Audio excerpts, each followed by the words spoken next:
በ2026 ራሳችንን ከፍ ወዳለ ደረጃና ያሰብነውን ያለምነውን ለማሳካት በፈለግነው ደረጃ ለመሄድ የሚያስችሉን ነጥቦችን ዛሬ እናነሳለን። ዛሬ የምናደርገው ፕሮግራም የተለያዩ ሐሳቦችን በማስተጋበር በ2026 ወደር የለሽ ማንነትን ወይም ደግሞ ሊሚትለስ ፐርሰናል ዴቨሎፕመንትን አብረን እናያለን። ለዚህም እንደ መንደርደሪያ እንዲሆነን ጆን ኩዊክ ያስተማረበትን ወይም የጻፈውን ሊሚትለስ የሚለውን ሐሳብ በታትነን እናያለን። እያንዳንዱ ስፔሊንግ ምን ይሰጠናል? እያንዳንዱ ሐሳብ ምን ይሰጠናል? ይህንን ደግሞ በደንብ በተግባር በመተርጎም ከምሳሌ ጋር እያዋዛን ለእናንተ በሚመች መልኩ አብረን እናቀርባለን። አብራችሁን ቆዩ። ከዛ በፊት ግን ይህን ማስራስ ዩቲዩብ ቻናልን ሰብስክራይብ ያደረጋችሁ ሰብስክራይብ፣ አዳዲስ ሐሳቦችና አዳዲስ ፕሮግራሞች ደግሞ ሲለቀቁ ቶሎ እንዲደርሳችሁ የኖቲፊኬሽን በተናው በመጫን ቤተሰብ እንድትሆኑ በአክብሮት ጠይቃለሁ ማለት ነው።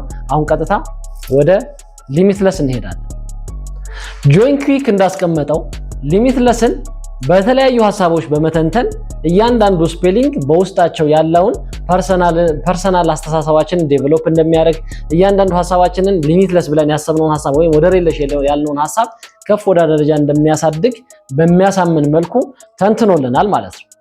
የመጀመሪያው ኤል ለርን መማር፣ አዳዲስ ነገር ማወቅ፣ ለአዳዲስ ነገር ጉጉት ማሳደር፣ እያንዳንዱ የምንፈልጋቸውን ሊሚትለስ የሆኑ ማንነትን ለመገንባት የሚረዳ ዋናው ደግሞ መማር ነውና ለርን በሚል ወስዶታል።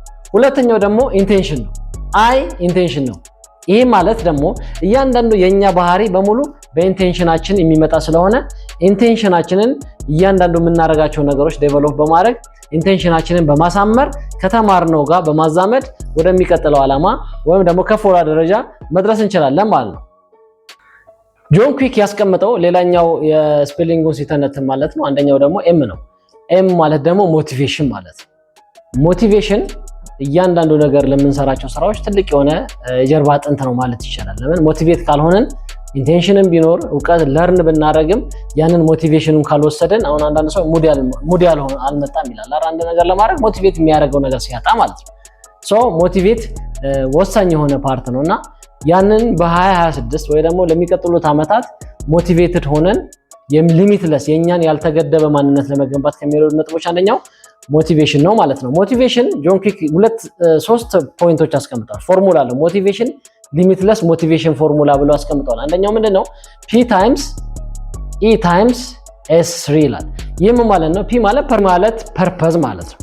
ፐርፐዝ ማለት የሞቲቬሽናችንን ምንድነው የሚያነሳሳ ሞቲቬሽናችንን ለማድረግ ምን ባረግ ያነሳሳኛል የሚለውን ይጠቅስልናል ወይ ደግሞ እንጠቀምበታለን ማለት ነው።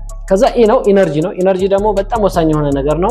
ሁሉ ነገር የሰውነታችን አካል ኢነርጂ ይፈልጋል፣ ኃይል ይፈልጋል። አእምሮአችን በተለይ ትልቅ የሆነ ኢነርጂያችን ነው። እንደ ሰው ልጅ ስናስበው አእምሮአችን ብዙ ስራ የሚሰራ ሌትም ቀንም የሚሰራ የሚደክም ስለሆነ ሞቲቬት መደረግ አለበት እና ኢነርጂ ያስፈልገዋል። ኢነርጂው ደግሞ ከምግብ ሊመጣ ይችላል፣ ከመኝታ ከእንቅልፍ ሊመጣ ይችላል፣ ከሬስት ሊመጣ ይችላል፣ ከማንበብ ሊመጣ ይችላል፣ ከተለያዩ ነገሮች ሊመጣ ይችላል። ሶ we have to motivate our energy ማለት ነው። ሌላኛው ደግሞ ታይምስ ብሎ ደግሞ ኤስ የሚለው ደግሞ 3 ኤሶች ማለት ነው። ይሄም ስሞል ሲምፕል ስቴፕስ ማለት ነው። we have to break down our daily agenda ወይ ደግሞ ዴይሊ ስፔሲፊክ ጎላችንን ብሬክ ዳውን ማድረግ አለብን፣ መከፋፈል አለብን። የአንድ ቀን ሐሳባችንን ሙሉ የአንድ ቀን ሐሳብ ተሸክመን መዞር የለብንም። በሰዓት መከፋፈል፣ የወሩን ከሆነ የወሩን በየቀኑ ወይ በሁለት ቀን ወይ በ3 ቀን አድርገን መከፋፈል ይኖርብናል ማለት ነው። ይሄንዛ በመቀጠል ከሞቲቬሽን በመቀጠል አይ ነው ኢምፕሊሜንቴሽን ነው። ኢምፕሊሜንቴሽን ፌዝ ላይ በጣም ወሳኝ የሆኑ ነገሮች አሉ። ለምሳሌ እኛ ስናወራ ኖሌጅ ኢዝ ፓወር እንላለን። እውቀት ምንድነው? እውቀት ኃይል ነው ብለን እናወራለን። ግን ኃይል የሚሆነው መቼ ነው የሚለው ጥያቄ በአእምሮአችን መምጣት አለበት። ኃይል የሚለው የሚመጣብን መቼ ነው? ተምረን ወይ ደግሞ ያንን ነገር አውቀነው ቁጭ ካልን ፓወር አይደለም፣ ካልተጠቀምንበት በስተቀር ምን ካላደረግነው ኢምፕሊመንት ካላደረግነው ያ ነገር ራሳችን ጋር ተቀምጦ ምንም ካልሰራንበት ፓወር የመሆኑ ነገር ፓሲቭ የሆነ ፓወር ነው የሚሆነው፣ አክቲቭ አይሆንም ማለት ነው። ተቀማጭ ነው የሚሆነው። መቼ እንደምንጠቀምበት አናውቅም። ሶ if we have knowledge you must have to implement it። መንዝረን መጠቀም አለብን፣ አውጥተን መጠቀም አለብን፣ ዘርዝረን መጠቀም አለብን፣ ኢንቨስት ማድረግ አለብን በእውቀታችን ማለት ነው። እነዚህ ነገር ካካተትን እውቀታችንን ኖሌጅ ብቻ ሳይሆን ፓወር እንደሆነም ማመሳከር እንችላለን ማለት ነው። ስለዚህ እውቀት ኃይል ነው፣ ኃይል የሚሆነው ግን ኢምፕሊመንት ስናደርግ ነው የሚለውን እንደ ሐሳብ ሊሚትለስ ላይ ይያዛል ማለት ነው። ከዛ በመቀጠል ታይም ማኔጅመንት ነው። ቲ ነው የሚመጣው። ታይም ማኔጅመንት ማለት ታይማችንን በአግባቡ ማኔጅ ማድረግ። በ26 ታይማችንን እንዴት ነው ማኔጅ የምናደርገው? ወይ ደግሞ ለሚቀጥሉት ዓመታት ከአሁን በፊት ያሉት ታይሞቻችን አያያዛችን ደካማ ከሆነ እንዴት ነው የምናሻሽለው? ይሄን በሁለት ነገሮች እናሻሽለዋለን። አንደኛው ፕራዮሪታይዝ ነው ማለት ምንሰራቸውን ታስኮች ፕራዮሪታይዝ እናደርጋለን። ወይም ደግሞ ምንሰራቸውን ታስኮች የትኛው ይቅደም። ብዙ ችግር ያለብን እኛ ታይም ማኔጅመንት ላይ የትኛው እንደሚቀደም አናውቅም። አንዳንድ ጊዜ ከፈረሱ ጋሪው ቀደመ የሚባል አባባል አለ። እንደዛ ነው የሚሆንብን። መጀመሪያ መስራት ያለብንን ትተን መጨረሻ የሚሰራው ወይ ደግሞ ይሄን ያህል ፕራዮሪቲ ማስፈልገው ነገር እናስቀድምና ጊዜያችን 24 ሰዓታችን ወይ ደግሞ 12 ሰዓታችን በሁሉም ምንም ሳናሳካ ያልቃል ማለት ነው። ሁሉም ሰው ማወቅ ያለበት ደግሞ ምንድነው እያንዳንዳችን ሁላችንም 24 ሰዓት ተመሳሳይ 24 ሰዓት አለ። ለከበደም ለአበበም ለሌላም ለሁሉም አንድ አይነት የሆነ 24 hours ተሰጥቶ ነው። ሶ የሚለየ ምንድነው ታይማችንን how to manage our time ታይማችንን እንዴት ነው ማኔጅ የምናደርገው?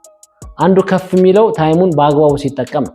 አንደኛው ዝቅ የሚለው ታይሙን በአግባቡ ባለመጠቀም ነው። ይለፋል እኮ ግን ማኔጀብል በሆነ መልኩ ስለማይጠቀመው ፕራዮሪታይዝ ስለማድረግ ታስኮቹን ስኬጁል ስለማድረግ ታስኮቹን ፌለሪቲ ይገጥመዋል ማለት ነው። ሁለተኛው ነገር ደግሞ ጎላችንን ስፔሲፊክ በማድረግ ስፔሲፊክ ጎልስ ይባላል። ስፔሲፊክ የሆነ ጎላችንን ማሳካት ይኖርብናል ማለት ነው። ቀጣይ ደግሞ ሊሚትለስ ቢሊፍ ወይ ደግሞ ሊሚትድ ቢሊፍስ የሚለው ኤሉ ማለት ነው። ሊሚትድ ቢሊፍስ ማለት በእኛ የራሳችን መተማመንን ዝቅ ማድረግ። ይሄን ነገር አላሳካው፣ ይሄ ነገር አይሆንም፣ ይሄ ነገር በፍጹም ይከብደኛል ብለን ማሰብ። ከዛ በኋላ የራሳችንን ቢሊፍ ወይም እምነት ሊሚትድ እናደርገዋለን ማለት ነው።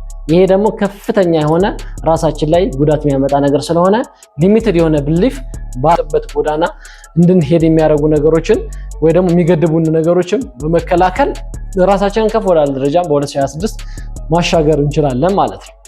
ስለዚህ ኢ ላይ ደግሞ ምንድነው ኢሞሽናል ኢንተለጀንስ ነው። ማኔጂንግ ዩር ቶት የራሳችንን ሐሳብ እንዴት ነው ማኔጅ የምናደርገው? ኢሞሽናችንን ውስጣችን ያለውን ነገር እንዴት ነው ማኔጅ የምናደርገው? እሱም ማኔጅ የምናደርግበት መንገድ ሊሚትለስ ወይ ደግሞ ገደብ የለሽ ማንነታችንን ከሚገነቡ ነገሮች ዋነኛው ስለሆነ እሱ ማኔጅ ማድረግ ይጠበቅብናል ማለት ነው። ዋነኛው ኤስ ነው የሚመጣው። ኤስ ደግሞ ምንድነው ሰልፍ አዌርነስ ነው። ራሳችንን ማወቅ፣ ራሳችን ማንነታችንን ማወቅ፣ አቅማችንን ማወቅ። ምንድነው አቅሜ? ምንድነው ማድረግ የምችለው? ያለኝ ዕውቀት ምንድነው የሚለውን መለየት ማለት ነው። ዘ ሞስት ሰክሰስፉል ፐርሰን የሚባለው ዕውቀቱን ብቻ ሳይሆን አቅሙን ያወቀ ነው። ምክንያቱም ራሱን ያወቀ ሰው ነው ሰክሰስፉል የሚሆነው። ኢት ኢዝ ዘ ሱፐር ፓወር ቲንግ ማለት ነው። በጣም የሆነ ኃይለኛ የሆነ ነገር ነው ሰልፍ አዌርነስ ማለት። ራሳችንን ካላወቅን በስተቀር ብዙ ነገሮቻችንን ስንፈልግ እንከርማለን እንጂ ሰክሰስ የመሆን አድቫንቴጃችን በጣም የጠበበ ነውና ራስን ማወቅ ሱፐር ፓወር የሆነ ቲንግ ነው። ያንን ነገር ካወቅን ደግሞ ሰክሰስፉል ነን ማለት ነው። የመጀመሪያው ሰክሰስ የሚጀምረው ራስን ከማወቅ ስለሆነ ራሳችንን ማወቅ ይጠበቅብናል። ቀጥሎ ያለው ኤስ ደግሞ ሊሚትለስ ላይ ያለው ኤስ ደግሞ ሰልፍ ኬር ማለት ነው። ይሄ ሰልፍ ኬር ከሰልፍ ሰልፊሽ ከሚለው ጋር ብዙ ጊዜ ይጋጫል። ግን ሰልፍ ኬር ማለት ሰልፊሽነት አይደለም። ሰልፍ ኬር ማለት ራስን መንከባከብ ማለት ነው። ምክንያቱም እኛ ራሳችን ልክ እንደ መኪና አስቡት። መኪና የተለያዩ ፓርቶች አሉት። ጎማ አለው፣ ሞተር አለው፣ ወንበር አለው፣ መሪ አለው፣ መስታወቶች አሉት። የሰውም ልጅ ደግሞ ሰውነታችን የኛ ቬሂክል መኪናችን። እግራችን ከታመመ መንቀሳቀስ አንችልም። አይናችን ከታወረ ወይም ከታማየት አንችልም። ጆሮአችን ከታመመ መስማት አንችልም። ሶ we must have to protect, we must have to care ourselves። ስለዚህ ለራሳችን ጊዜ መስጠት፣ ለራሳችን እንክብካቤ መስጠት ነው እና ሰልፊሽነት ሳይሆን ሰልፍ ኬር ነው። ይሄን ካደረግን ብሬናችንን በአግባቡ ከተንከባከብ ነው፣ ቦዲያችንን በአግባቡ ከተንከባከብ ነው፣ በሚገባው እንቅልፍ ከሰጠ ነው፣ የሚገባው ምግብ ካበላ ነው ራሳችንን ከፍ ወዳለ ደረጃ የምናደርስበትና ገደብ የለሽ ማንነታችንን የምንገነባበት ይሆናል ማለት ነው። የሊሚትለስን እያንዳንዱ ፓርቶችን አየን።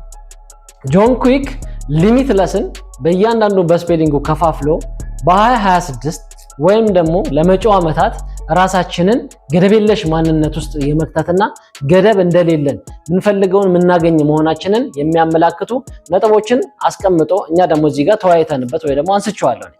እናም እነዚህ እያንዳንዱ ነጥቦች ራሳችን ላይ እስቲ ቴስት እናደርገው፣ ራሳችን ላይ እስቲ ውስጣችን እናስገባውና ቢውልድ እናደርገው።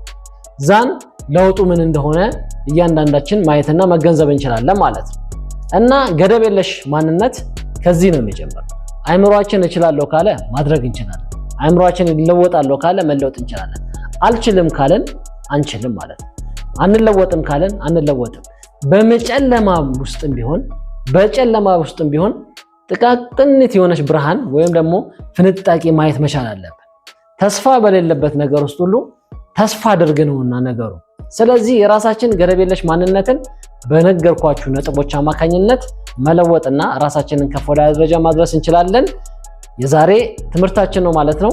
አብራችሁን ስለቆያችሁ በጣም አመሰግናለሁ። ማስራስ ዩቲዩብ ቻናልን ሰብስክራይብ ያደረጋችሁ ሰብስክራይብ፣ እንደዚሁም ደግሞ አዳዲስ ቪዲዮ ስለቅ ቶሎ እንዲደርሳችሁ ኖቲፊኬሽኗን በተን ወይም የደወሏን በተን በመጫን ቤተሰብ እንድትሆኑ ከወዲሁ ጋብዛለሁ። ለነበረን ቆይታ በጣም አመሰግናለሁ። መልካም ጊዜ። ሰላም።